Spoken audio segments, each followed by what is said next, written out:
From the Use Your Illusion 2 release, that is Guns N' Roses with Pretty Tied Up.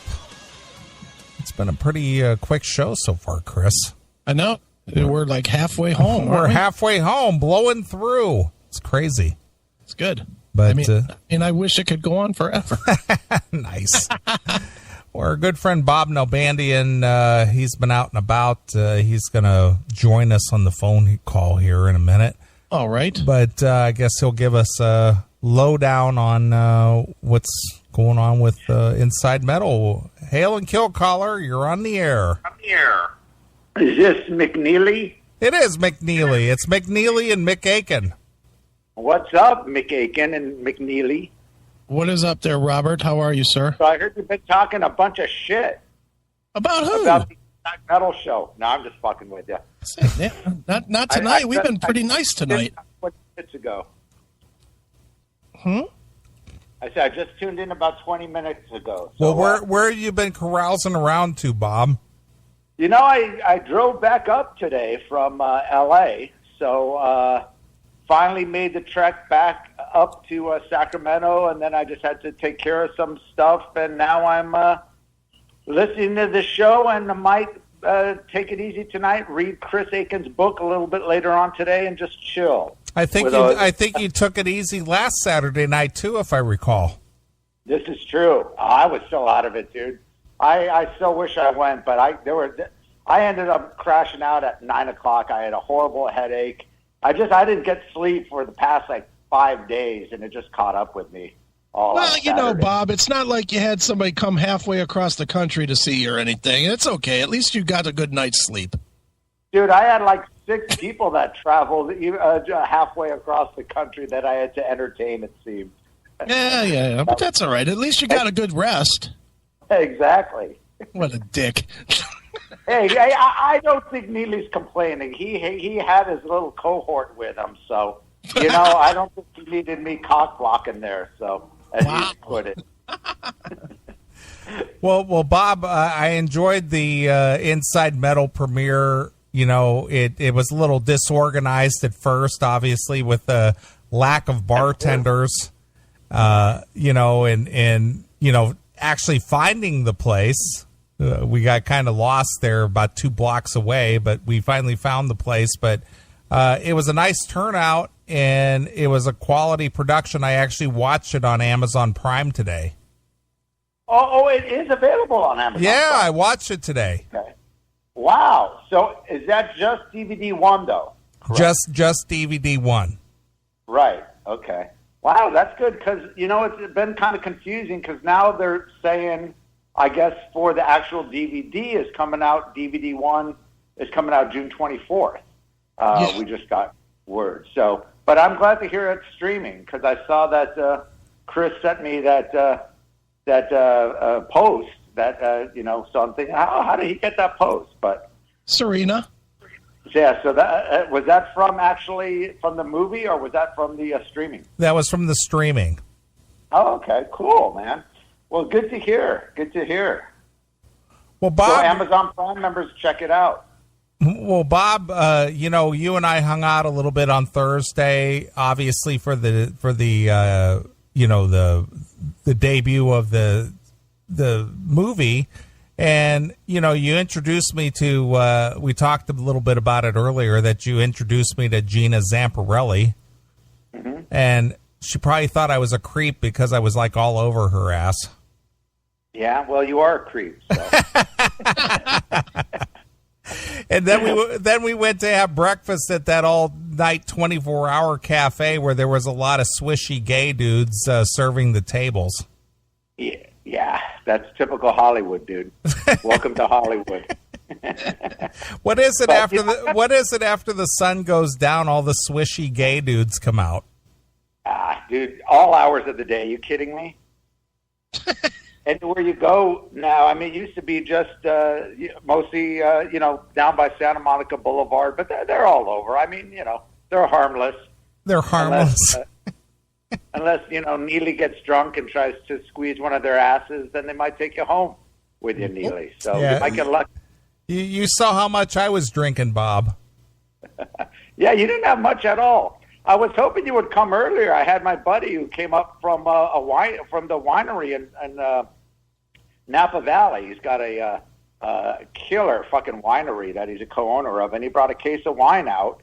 And we were at the, we stayed at the W. We had a suite there, and prior to the show, he was, breaking out the, very expensive bottles of wine. And, I was there with Stranansky, Whiskey Diamond was out there, and Toby was out there, and a few other people, and it was good. But going back to the show, man, without getting into it, but it was a total clusterfuck on the club's part, and I think I told you about it when we were eating. They made a lot of promises that didn't, they didn't pull through. We were supposed to have a second room there. They were supposed to have plenty of bartenders and a separate waitress and everything. So that show was a real clusterfuck, and a lot of people, I think, left early. I got a message from Mark Torian's girlfriend, who's a good friend of mine, and she said, they showed up and then they couldn't find a seat there. They couldn't get a drink, so they ended up leaving. But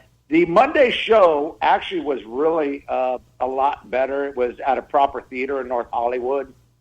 So really good vibe, and they bent over backwards for us. So next time I'm just doing it there. I mean, the reason we did it at the Attic is obviously we wanted to make it as a party, and they have a full bar, and, you could drink, and it's right on Hollywood Boulevard, and it's, kind of a known place and whatever. So, that's why we did it there. But, next time we'll just go with the theater. But Monday we had a really good turnout as well. A lot of the bands came out that night as well. Nice. Well, I can't spend a whole week out there, Bob, so I had to make do with what I had. I hear you. Well, at least you came out for one, unlike the other fuck pig next to you. Hey, when I'm featured, I'll be there. All right. Well, like I said, when we do the special deleted scenes from the cutting room floor edition, I'll let you know. Perfect. I can't wait. It's going to be a big seller, dude. I'm telling you. So, Bob, how is the new one coming along? I mean, obviously you're just in the release phase of this. LA metal scene explodes, but you're very busy on the next edition. So, how's that coming along for you? Well, we got the next one done, and we're working on the one after that. Remember, the next one that we actually already have in the editor's hands is the Rise of LA Thrash Metal. And that one is that's been completed for a while. What took so long is we used a different editor on this one, on the LA Metal Scene Explodes, and it literally took him a year to complete because he had such a busy schedule. But we wanted to use him, and he was great. He did a fantastic job, but it just took a long time. So this, for the Rise of LA Thrash Metal, we already got to your buddy, who I believe you know pretty well, Curtis Don Vito. From right, New. he was in the audience there on Thursday. Yeah, he was there. A lot of people were out there, but he is going to start on the thrash metal one for the LA Rise of LA Thrash Metal, which we hope to get out before the end of the year. At least we hope to screen before the end of the year. By the time the DVD comes out, it might be the beginning of the next year. And then the one that you're referring to is the San Francisco metal scene, which we're still doing a couple more interviews for that. We've got a lot of great stuff already. We got Testament, Death Angel, Forbidden, Law's Rocket. It was great at the Monday screening.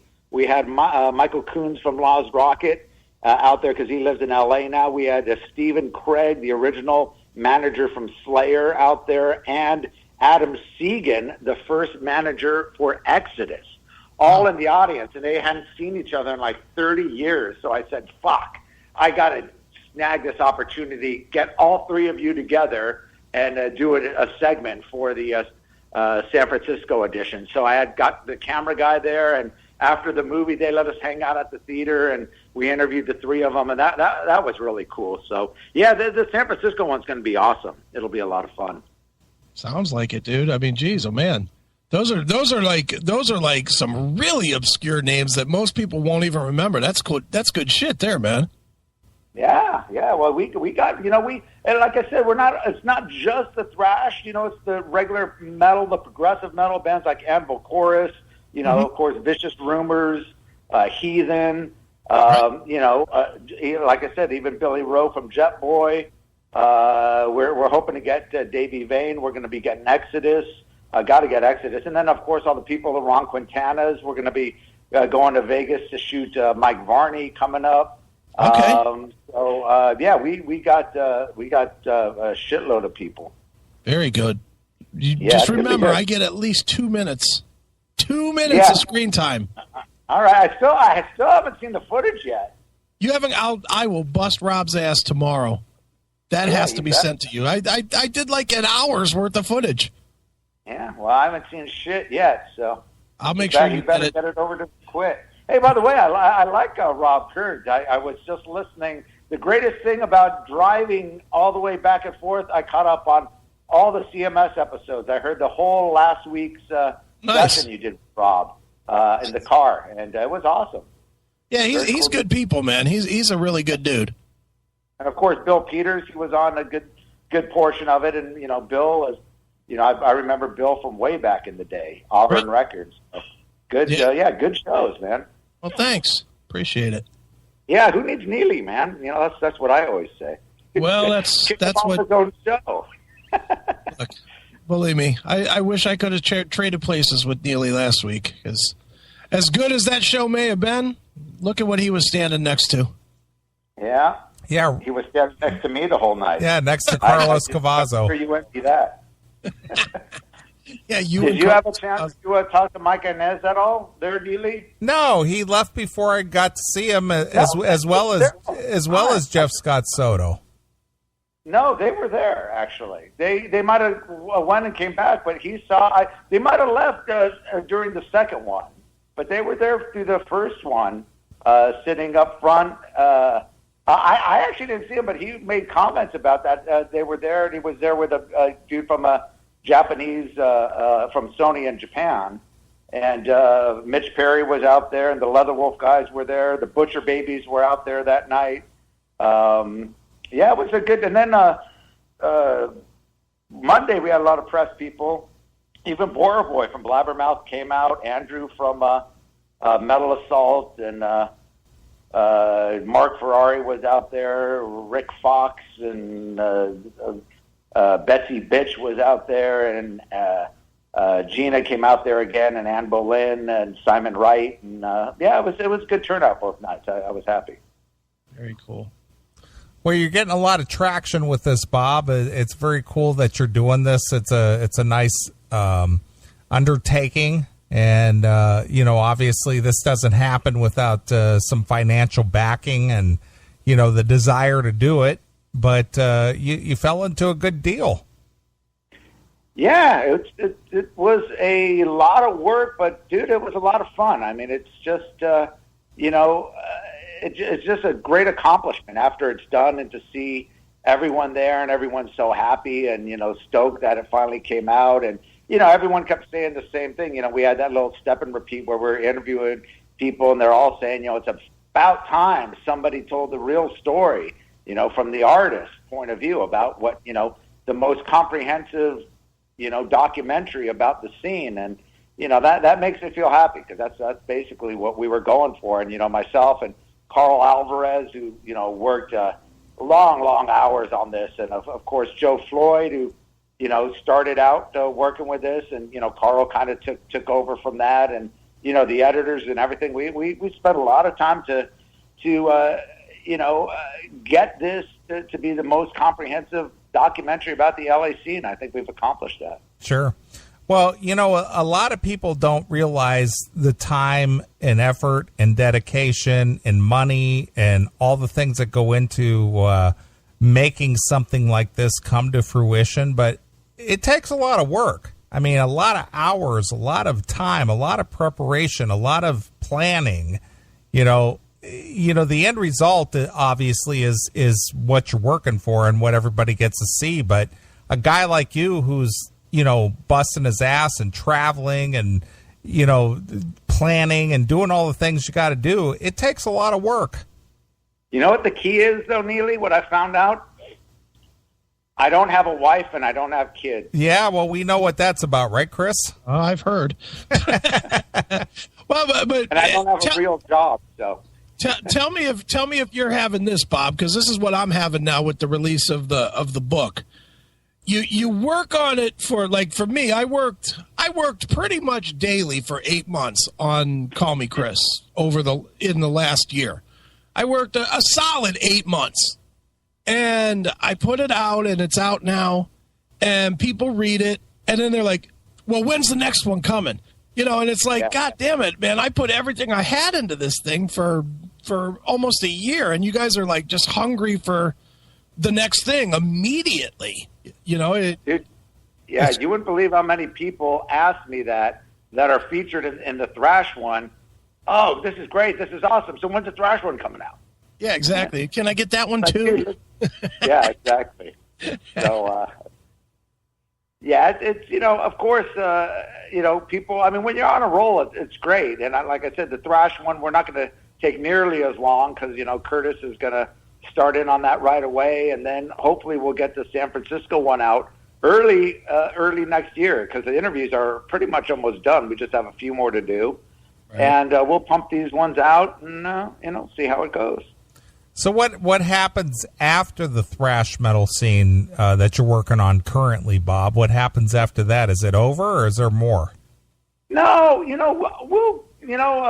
we'll kind of see what. I mean, the thing is, I've been talking to Warren about doing stuff, and he's a numbers guy. Oh, let's do this, let's make this, let's do this, let's make it into this. You could squeeze another movie out of it. We've got so much footage from all.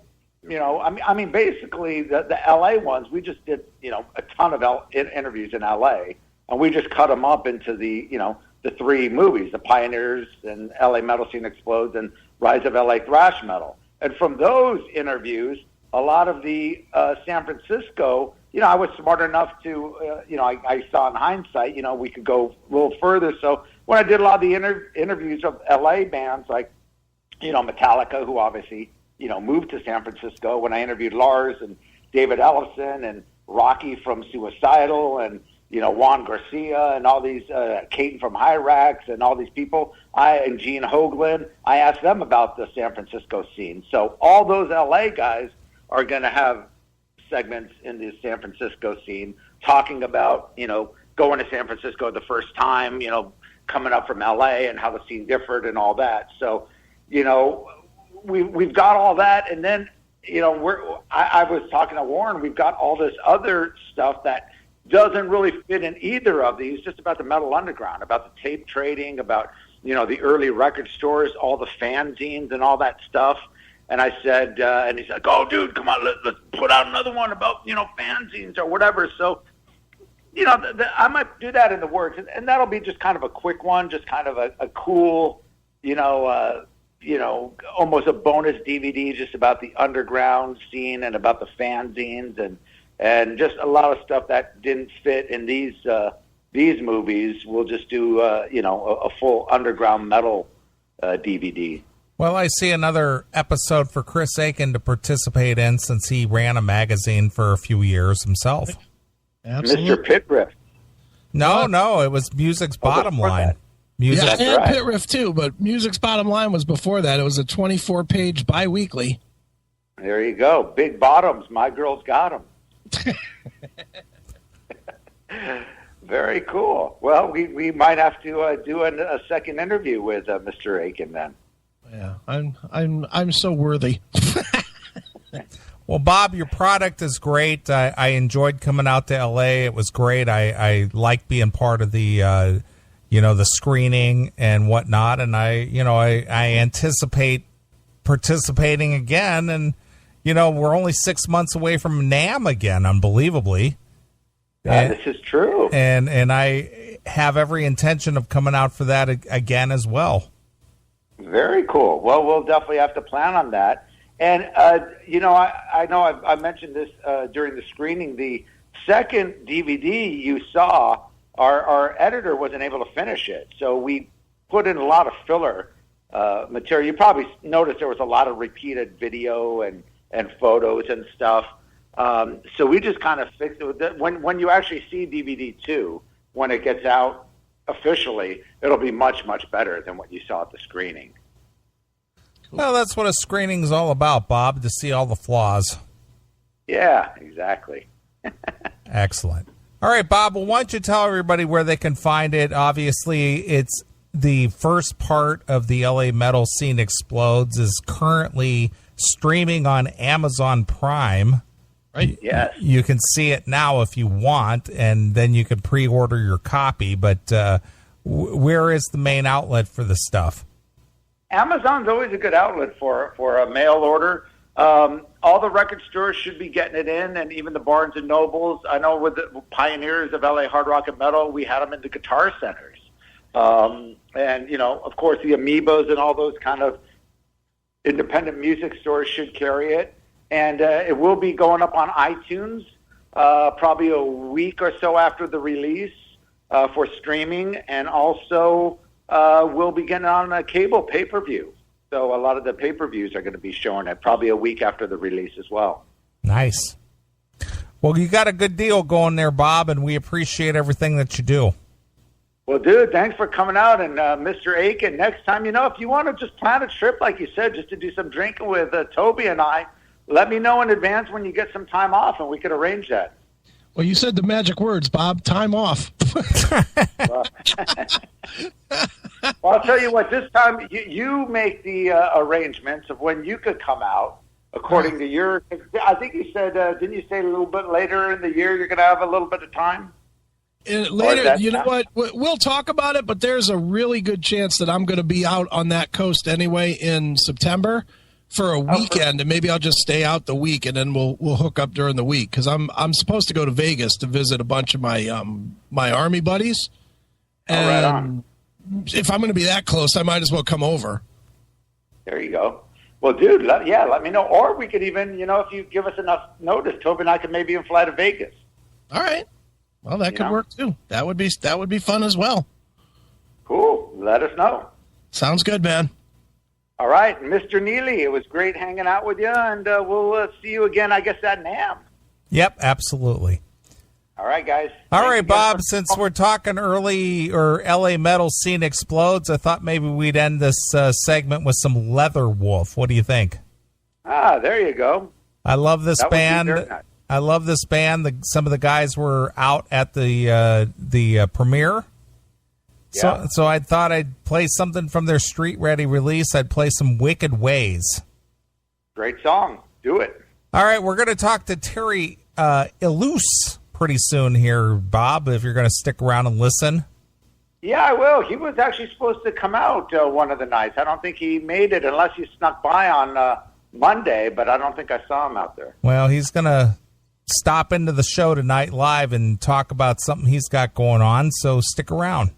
Yeah, I heard he's got some new project going on, so I'll definitely listen on. All right. Well, here's Leatherwolf with Wicked Ways exclusively here. Where, Bob? On your classic metal show, fuckies. This is Dean from Leatherwolf, and you're rocking with the Classic Metal Show.